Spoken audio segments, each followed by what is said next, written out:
Setting getting के धंधे में नेता जो कि नीतीश जी के करीबी हैं, वैसे कुछ नेता, अफसर और 2-3 शिक्षक, कोचिंग संचालक शामिल हैं। तो ये सुधीर कुमार जी एफआईआर दर्ज कराना चाहते हैं नीतीश कुमार जी पे और कुछ उनके करीबी लोगों पे, तो इसलिए एफआईआर दर्ज नहीं हो रहा है। और हम लोग जब पेपर लीक के खिलाफ आंदोलन करते हैं, धांधली के खिलाफ आंदोलन करते हैं और प्रतियोगी परीक्षा में पारदर्शिता लाने की मांग को लेकर आंदोलन करते हैं, तो हम लोगों पर लाठीचार्ज करवाया जाता है और मेरे ऊपर फर्जी मुकदमा डाल के 15 दिनों के लिए मुझे जेल भेज दिया जाता है। नमस्कार, मैं हूं राजमोहन तिवारी और आप जुड़ चुके हैं लाइव बिहार के साथ। बिहार एसएससी के पूर्व अध्यक्ष और वरिष्ठ आईएएस अधिकारी सुधीर कुमार शनिवार को गर्दनीबाग SC/ST थाने पहुंचे थे कई बड़े नेताओं अधिकारियों पर एफआईआर कराने के लिए, जिसमें बिहार के मुख्यमंत्री नीतीश कुमार, आईपीएस मनु महाराज के साथ अन्य कई अधिकारी और नेताओं के नाम शामिल हैं। जालसाजी और फेक एविडेंस प्रोड्यूस करने का वो आरोप लगा रहे हैं, लेकिन आज 3 दिन हो चुका है लेकिन अब तक एफआईआर दर्ज नहीं किया गया है। और इसी को लेकर छात्र नेता दिलीप भी भड़के हुए हैं। क्या कुछ कह रहे हैं, अब पहले उन्हें सुन लीजिए। नमस्कार दोस्तों, मैं दिलीप कुमार।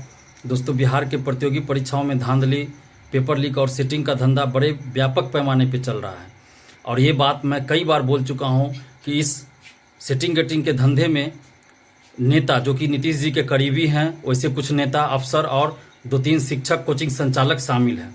और इन लोगों को चूंकि सरकार का संरक्षण प्राप्त है, इसलिए ये लोग हर प्रतियोगी परीक्षा में क्वेश्चन आउट करा देते हैं, सेटिंग गेटिंग कराते हैं और अरबों रुपए का इसमें धंधा चल रहा है, खेल चल रहा है। और अभी आप देख रहे होइएगा कि पिछले 4-5 दिन से एक मामला चल रहा है कि BSSC के पूर्व अध्यक्ष सुधीर कुमार, जो कि मुख्य सचिव रैंक के आईएएस अधिकारी है और वर्तमान में वो बिहार सरकार में कार्यरत भी हैं, उनका एफआईआर दर्ज नहीं किया जा रहा है। आप अब सोच सकते हैं कि एक आईएएस अधिकारी का एफआईआर दर्ज नहीं किया जा रहा है। तो ये सुधीर कुमार जी वही सुधीर कुमार जी हैं जो 2016 में BSSC प्रथम इंटर स्तरीय परीक्षा पेपर लीक के मामले में जेल गए थे और इनके साथ तत्कालीन सचिव परमेश्वर राम भी जेल गए थे। तो ये सुधीर कुमार जी एफआईआर दर्ज कराना चाहते हैं नीतीश कुमार जी पे और कुछ उनके करीबी लोगों पे, तो इसलिए एफआईआर दर्ज नहीं हो रहा है। तो ये मामला गंभीर है। चूंकि मामला गंभीर इसलिए है क्योंकि ये पेपर लीक से जुड़ा हुआ मामला है और सुधीर कुमार जी उन लोगों पे एफआईआर दर्ज कराना चाहते हैं जो इस पेपर लीक में किसी न किसी रूप में संलिप्त थे, तो एफआईआर दर्ज इनका नहीं लिया जा रहा है। और हम लोग जब पेपर लीक के खिलाफ आंदोलन करते हैं, धांधली के खिलाफ आंदोलन करते हैं और प्रतियोगी परीक्षा में पारदर्शिता लाने की मांग को लेकर आंदोलन करते हैं, तो हम लोगों पर लाठीचार्ज करवाया जाता है और मेरे ऊपर फर्जी मुकदमा डाल के 15 दिनों के लिए मुझे जेल भेज दिया जाता है। और एक आईएएस अधिकारी जब एफआईआर दर्ज कराना चाहते हैं तो उनका एफआईआर दर्ज नहीं हो रहा है। तो आप सोच सकते हैं कि बिहार में कैसा कानून का राज है, बिहार में कैसा सुशासन है।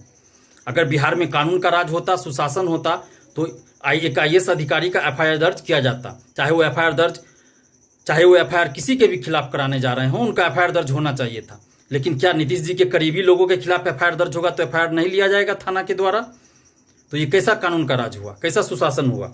और ये मामला गंभीर इसलिए है क्योंकि 2016 में जो प्रथम इंटर स्तरीय बहाली का पेपर लीक हुआ था, उसमें ये सुधीर कुमार जी और परमेश्वर राम जेल गए थे, लेकिन उस समय कुछ मंत्रियों, सांसदों, विधायकों का भी नाम आया था जो नीतीश जी के खास करीबी हैं।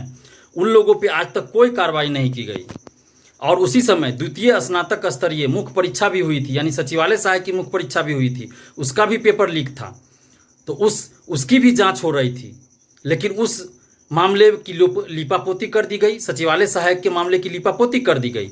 और जांच टीम के द्वारा, क्योंकि ये जांच टीम नीतीश जी के खास लोगों के द्वारा ही ये जांच टीम था, इस जांच टीम में वही लोग शामिल थे जो नीतीश जी के खास लोग थे, करीबी लोग थे। तो उन लोगों ने क्या किया, सचिवालय सहायक वाली बात को छुपा दिया, उनकी लीपापोती कर दी और प्रथम इंटर स्तरीय बहाली की तरफ सबका ध्यान मोड़ दिया। और सचिवालय सहायक में जो सेटिंग गेटिंग का धंधा था वो चलते रह गया और उसमें बहाल कर लिया गया। अधिकतर लोगों का, 70% से ज़्यादा लोगों का पैसा पे बहाली किया गया। और अभी भी आप देखिए, वर्तमान में भी चाहे वो दरोगा बहाली हो या BSSC हो, सिपाही भर्ती हो, सब में देख लीजिए मुश्किल से 30 से 35% मेरिट वालों का रिजल्ट हो रहा है और लगभग 70% जो है वो पैसा पैरवी से नौकरी हो रहा है, पैसा पैरवी से बहाली हो रहा है, पैसा पैरवी से रिजल्ट हो रहा है। और अगर ये सिलसिला नहीं रुका, अगर शिक्षा माफियाओं पे कार्रवाई नहीं होती है, तो ये सिलसिला बढ़ते जाएगा और आगे चल के ऐसा ना हो कि मुश्किल से 5-10% ही मेरिट वालों का रिजल्ट हो। तो हम लोग को एकजुट होना पड़ेगा। और ये सुधीर कुमार जी जो एफआईआर दर्ज कराने जा रहे हैं, दर्ज कराना चाहते हैं, पिछले 4 दिनों से वो एफआईआर दर्ज कराना चाहते हैं। इससे पहले भी वो 5 मार्च को एफआईआर दर्ज कराने गए थे, तो इनको गुमराह कर दिया गया कि आपका एफआईआर दर्ज हो गया, लेकिन आज तक कोई कार्रवाई नहीं हुई और इसी तरह भी उनको गुमराह किया जा रहा है। तो मैं ये नहीं कह रहा हूं कि सुधीर कुमार जी निर्दोष हैं, या मैं ये नहीं कह रहा हूं कि सुधीर कुमार जी दोषी हैं। मैं सिर्फ इतना चाह रहा हूं कि जब सुधीर कुमार जी जो कि एक IAS अधिकारी हैं, बिहार सरकार में कार्यरत है, तो उनका एफआईआर दर्ज क्यों नहीं लिया जा रहा है। और हम लोग जब सबूत के साथ आंदोलन करते हैं तो हम लोग को तो जेल भेज दिया जाता है। तो फिर सुधीर कुमार जी जो एफआईआर दर्ज कराना चाहते हैं, तो उनका एफआईआर दर्ज क्यों नहीं किया जा रहा है। तो फिर ये कानून का राज कैसे हुआ, ये सुशासन कैसे हुआ। तो हम बस इतना चाहते हैं कि सुधीर कुमार जी जिन लोगों के खिलाफ एफआईआर दर्ज करना चाहते हैं, उनका एफआईआर दर्ज किया जाए और इसकी जांच की जाए, क्योंकि ये मामला गंभीर है, बहुत गंभीर है, क्योंकि ये पेपर लीक से जुड़ा हुआ मामला है और इसमें बड़े बड़े शिक्षा माफिया इन्वॉल्व है। और जब तक इन शिक्षा माफियाओं पर कार्रवाई नहीं होगी, तब तक बिहार के हर प्रतियोगी परीक्षा में धांधली होती रहेगी और ये सेटिंग गेटिंग का धंधा बढ़ते चला जाएगा। और ये खरबों रुपए का ये धंधा चल रहा है और इसमें बड़े बड़े नेता जो कि नीतीश जी के करीबी हैं, अफसर और 2-3 शिक्षकगण भी शामिल हैं। तो इन लोगों का पोल खुलना चाहिए कि ऐसे कौन लगा। और ये तभी संभव है जब इस मामले की निष्पक्ष CBI जांच हो, क्योंकि बिहार सरकार ने तो जो जांच करवा दिया था, वो अपने लोगों को जांच टीम में शामिल करके जांच करवा दिया, अपने लोगों को बचा लिया। तो इस मामले की निष्पक्ष जांच होनी चाहिए, CBI जांच होनी चाहिए, तभी ये पता चलेगा कि इसमें कौन कौन लोग इन्वॉल्व थे। और अभी IAS सुधीर कुमार जी को जान से मारने की धमकी तक दी जा रही है कि आप एफआईआर दर्ज नहीं कराए, नहीं तो आपको जान से मार दिया जाएगा। आप सोचिए कि बिहार में कैसा कानून का राज है और कैसा सुशासन है। यानी कि ये मामला बहुत ही गंभीर है, क्योंकि पेपर लीक से मामला जुड़ा हुआ है और एफआईआर दर्ज कराने अगर कोई जा रहा है तो उसको जान से मारने की धमकी दी जा रही है। अब आप सोच सकते हैं कि कितना ये मामला पेपर लीक का गंभीर है। इसमें बड़े बड़े नेता, सांसद, नीतीश जी के करीबी लोग इन्वॉल्व है। ये छोटी मोटी बात नहीं है। इसलिए बिहार के छात्र छात्राओं से हम अपील करते हैं कि आप लोग प्लीज अब एकजुट होइए, नहीं तो ये धांधली बढ़ते जाएगी और फिर आप कुछ नहीं कर पाइएगा। अभी भी वक्त है, एकजुट होइए और एक साथ मिलके इस अन्याय और शोषण के खिलाफ लड़िए, इस धांधली के खिलाफ आवाज उठाइए।